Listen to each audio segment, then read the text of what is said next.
श्याम.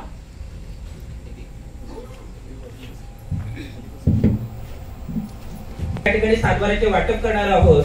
माननीय आमदार महोदयांच्या हस्ते सातबाराचं वाटप होत आहे. सर्वप्रथम सुजाता हेमंत देवधर.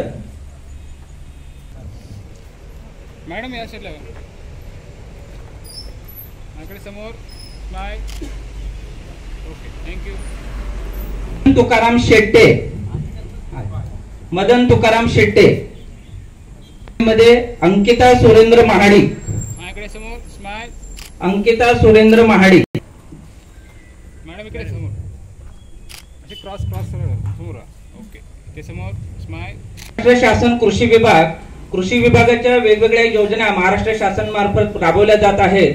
त्यामध्ये आहे MRGS फळबाग लागवड, PM किसान, गोपीनाथ मुंडे अपघात विमा योजना, भाऊसाहेब फोंडकर फळबाग लागवड योजना, एकात्मिक फलोत्पादन विकास अभियान व यांत्रिकीकरण, शेतकरी पुरस्कार, शेतकरी मासिक, माती नमुने तपासणी, बियाणे, खते, कीटकनाशके, प्रधानमंत्री सूक्ष्म अन्न प्रक्रिया उद्योग योजना अशा ह्या वेगवेगळ्या योजनांची माहिती जनतेला मिळावी त्या अनुषंगाने आता या फलकाचं अनावरण आपल्या या 265 चिपळूण विधानसभा मतदारसंघाचे सन्माननीय आमदार माननीय श्री शेखरजी निकम साहेब व इतर मान्यवर यांच्या उपस्थितीत या ठिकाणी केलं जात आहे. आपण सर्वांनी